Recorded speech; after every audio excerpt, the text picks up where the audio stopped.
Hey folks, I thought I would show you how to use a couple of very important commands. The commands are, we call them grep and pipes, and there are other commands that we're going to be looking at. We're going to be looking at dmesg, driver message. We're going to be looking at, of course, ls, which you already probably know, and the related programs less, more, head and tail, fdisk, which you should know, and wc, which I just call word count. Maybe it has a different name. I don't. It doesn't matter. At least not for what we're doing. Okay.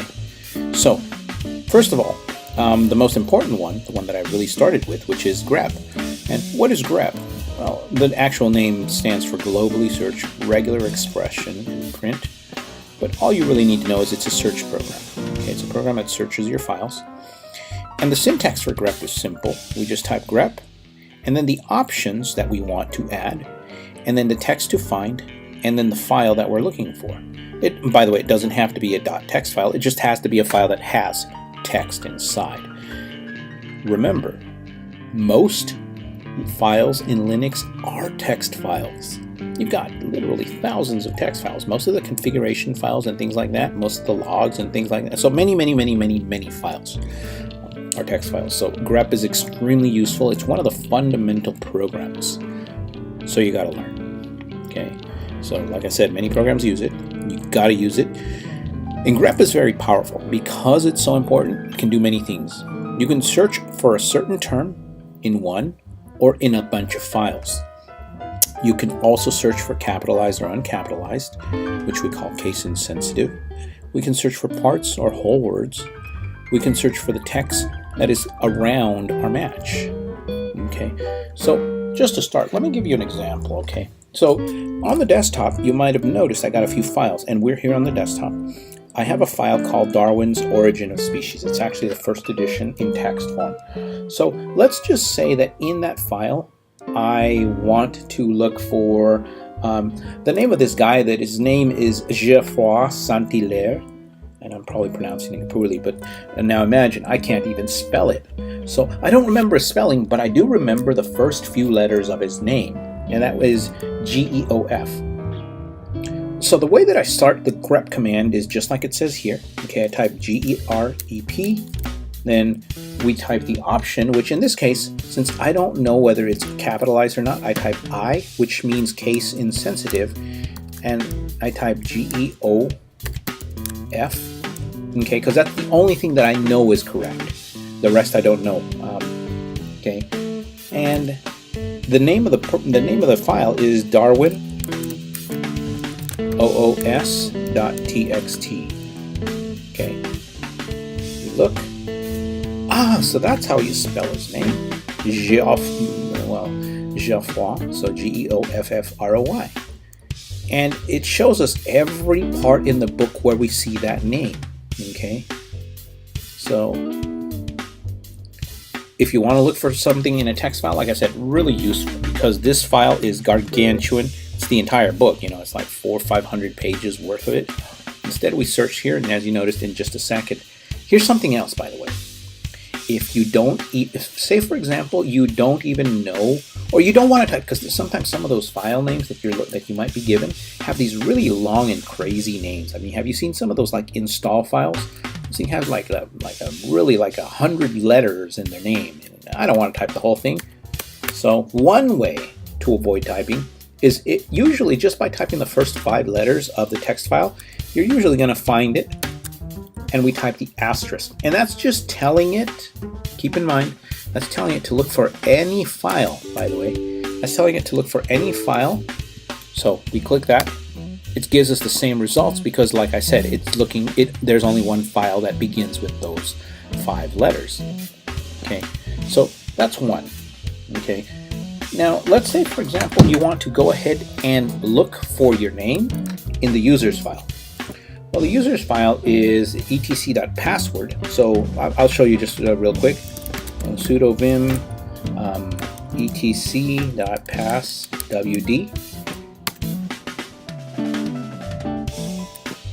This is what the file looks like. Okay. As you can tell, there's kind of a lot of stuff there.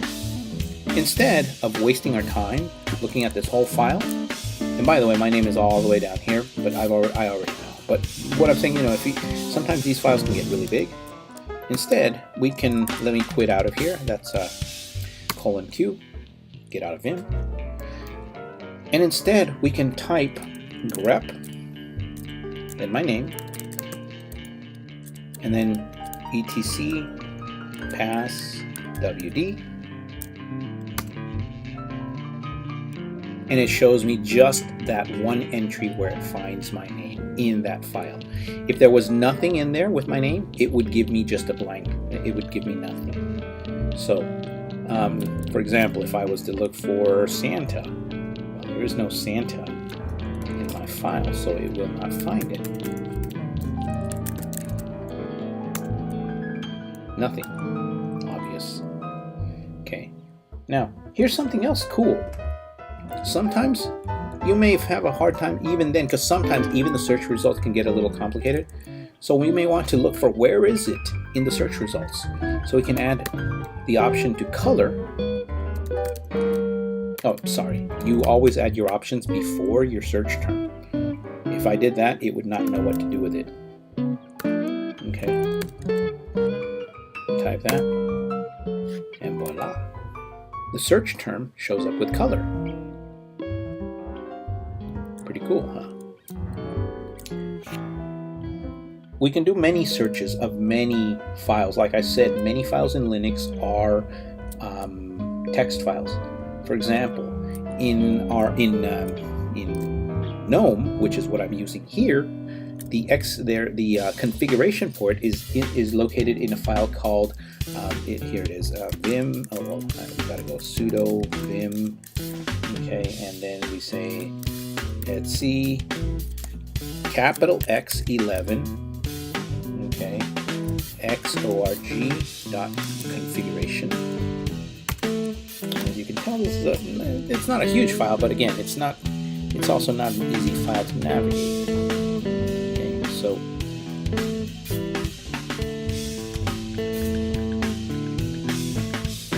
as you can tell, there's lots of info. But for example, if I don't want to look for that, I don't want to go some files that are even like thousands of times larger, and I'm going to show you. Okay, so let's get out of here. Instead of doing that, we can just say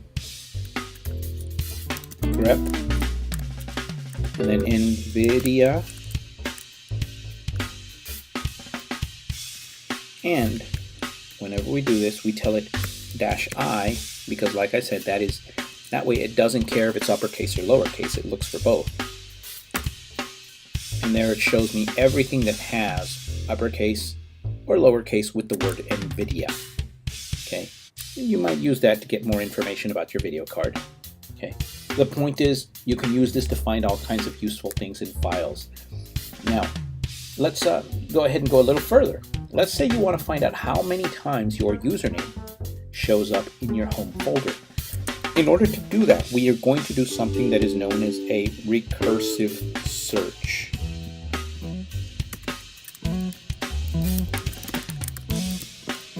Okay, and a recursive search searches in the directory you're in and all its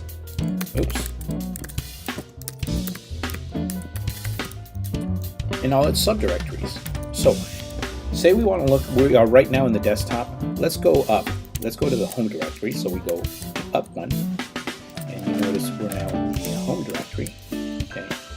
So from here, let's go ahead and find out how often my username appears in my home folder. So we type grep, then we type -r, okay, and then we type skaai.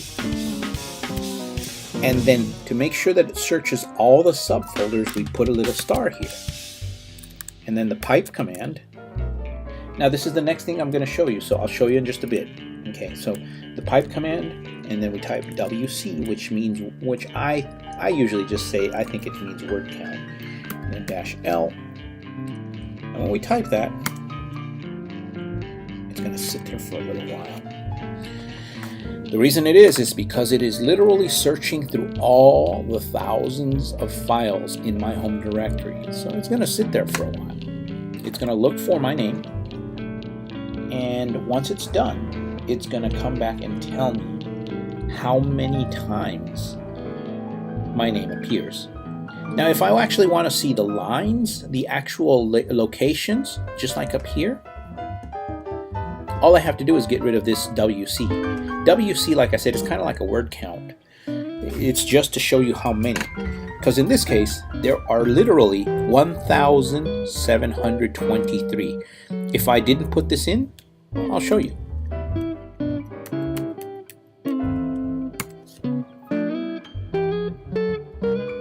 As you can see, it's going to generate 1,723 files. It's going to show me every file that matches with my username. So each one of these files has my username in it. If I wanted to look inside of each one of these, I could literally go in there and look for my name in there, and it will show me. So, but notice, like I said, this is, unless you want to see every one of the thousands of files where it is, you probably just want to do a word count. So that's the WC. Okay, so I'm going to leave that running while I explain the next part that we were already on. Okay, and that is, what is a pipe? A pipe, and that's the button that is usually below the delete key that has and above the enter or return key, and that's the one that has the horizontal or the vertical line and the slash. Okay, and the slash, the backslash is, or forward slash, it's the one that when you type it goes like that, and then when you shift it goes like that. The pipe, what it does is it's an operator. An operator is just like addition and subtraction. So it's an operator that lets you send the output of one program to the input of the next program.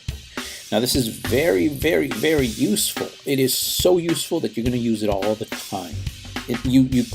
Because many of these Unix programs are not very useful by themselves. Rather, they need to be piped through another program to really become useful. And I'm going to show you that. Okay, but like I said, we can do all kinds of things. I mean, you can pipe programs, connect them to each other like Lego blocks, and do all kinds of really cool stuff. Okay, so I will show you right off the bat. What you already saw is how we can make a word count, which saved us all the space rather than waiting all this time to type these 1,700 lines. For example, let's say we want to go and look for the number of times that the word error shows up in our message in our system activity log. Now, we can do that quite simply. We can type sudo grep error var log messages. Okay, but get ready for this one. Boom! We've got literally about 10,000 files. I don't know how many. Well, how many times do we see? Well, we can find out real quick.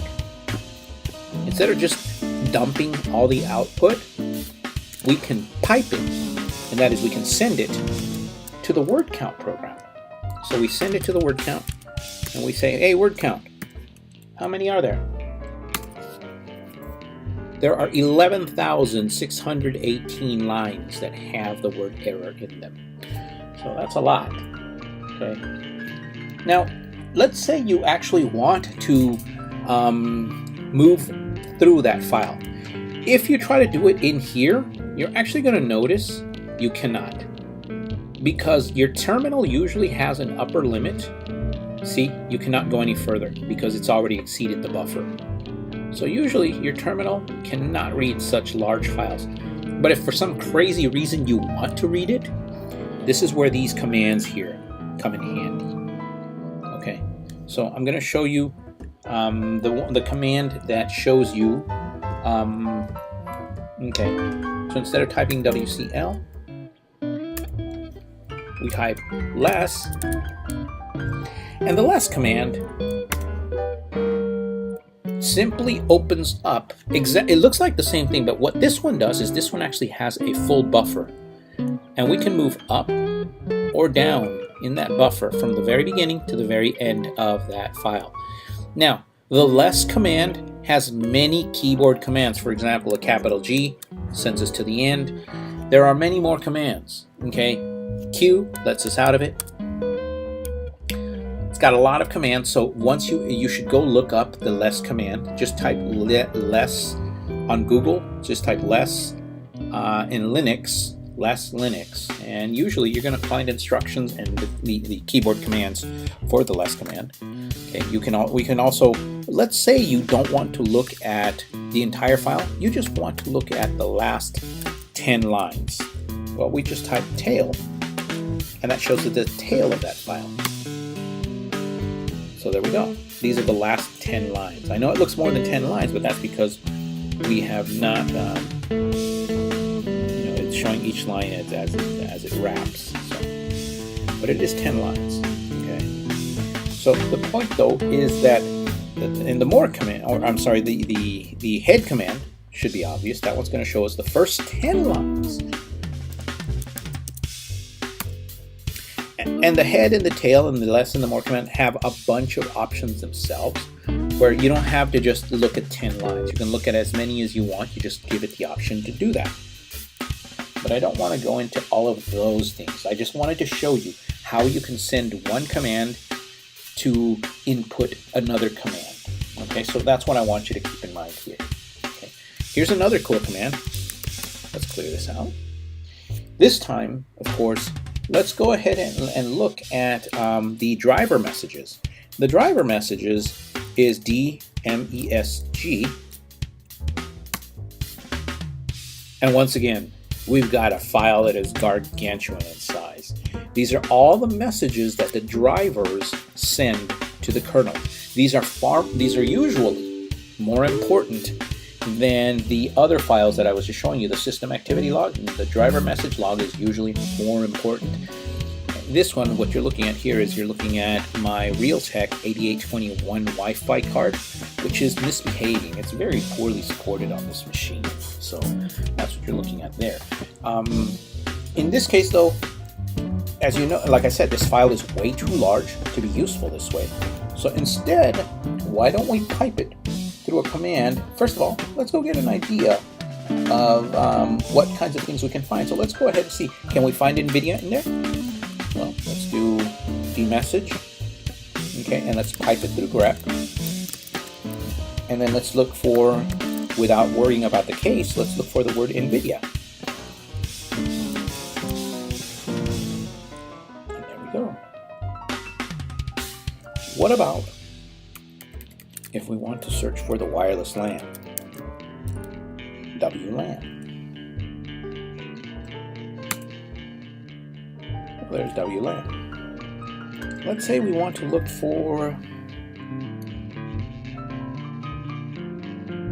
we want to go ahead and look for this. What if we want to look for the wireless LAN? But see, a single line doesn't tell us much. I mean, it finds it, but sometimes there may be more information above and below that line. So we want to get some context. In order to get the lines above and the lines below, right after the I, we add the C option. Okay, and here now we're going to write the number of lines that we are looking for. So let's just say we're going to look for 6 lines above and below wherever it finds WLAN. So notice the difference between this one and this one. Okay, let's hit enter, and notice this one just gave us this single line. This one, on the other hand, here's that line, but it gives us 1, 2, 3, 4, 5, 6 lines above, and 1, 2, 3, 4, 5, 6 lines below, so that we get an idea of what's going on roughly where in the vicinity of that text file, in the vicinity of the WLAN search. So it gives us a little more vision as to what we're looking at. You could do 660, 600, I mean, whatever you want, but the point is, that allows you to look a little deeper into how this works. Okay, so I hope you're getting a good idea of how grep and other commands can be used, can be piped into one another to give you some more interesting information. You can color some of your outputs, like I said. Now, what about if we want to say, the ls command, right? It lists your directory, or the lslt lists your directory in long form, and it sorts it by time. Yeah, not that interesting, right? But what if you want to only look at the first 10 files of this list of the list directory command? Well, we can actually send this output straight to the grep, ls-lt, and then we send it. Well, we send it to. Actually, we don't need to send it to. We send it to the. Instead of sending it to grep, we send it to head. And remember, I already told you that the head and the tail show you the first and the last 10 lines of something. As you can see, we get to see. Now, notice it's 1 and then 9 other lines. Okay, so you can, like I said, you can select however many. Just change the options on head. Okay, we can also, like I said, we can change this to tail. It gives us that. So one last interesting use of grep and pipes and fdisk, because I haven't shown you fdisk yet. Okay, you know that fdisk, long form. Oops, what did I do wrong? Well, fdisk requires super user access.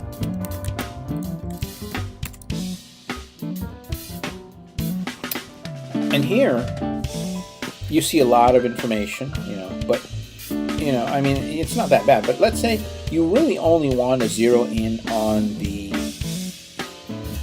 the number of drives, the disks that you have. Well, that's easy. You just type the same command, fdisk, and now you pipe it, you send it through grep, and this time you write quotes. But remember what I said, sometimes if you're in doubt, use quotes. If you know that you don't need them, then you don't need them. If you know, then don't use them. But if it doesn't work, always wrap your stuff up in quotes, or your search terms in quotes, not everything else. Okay, so this time we're telling it to look for everywhere where we find the term disk space /dev. And there it is. As a matter of fact, like I said, just for extra cuteness, we can even add the color option. There we are. Fun. So we see that here it tells us that I have a 4 terabyte hard drive and a 500 gigabyte hard drive. Why doesn't it say 4 and 500? Well, that's a story for another day. It's just the way that these things report. It's well known that they never report the exact amount, but like I said, it's not a conspiracy or anything. That's just the way that systems report this information. But it is a 4 terabyte and 500 gig drive. Anyway, one last bonus thing. I thought I'd show this to you. I don't know. Some of you may like it, some of you may not. But just one last way to use grep that I thought would be kind of fun, and that is, let's go ahead and do this. Let's type grep. We're going to search the Darwin file for a certain term. So we're going to search insensitive, and we're going to search for the term evolution. Let's type that command again. Notice one thing, though. This is why I thought it'd be interesting. In the entire book, the word evolution never appears. You're looking here at revolution, but there is no such. The word evolution was not used by Darwin in the first edition of the book. I believe he did use it in the 6th or later editions. It's an interesting point that some people thought that he actually invented the word evolution, and he really didn't use it. That was not his term. Of course, there's others. Natural selection was used, but that's another story.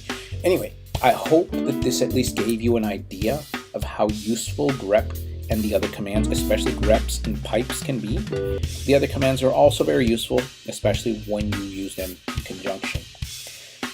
So, use them, practice them. I'm going to give you a few quick exercises so that you can practice them, and just keep on working on them, because you are going to be using them later. I guarantee you that. Okay? Okay. If you have any questions, let me know, okay? Okay, thanks a lot, and take care.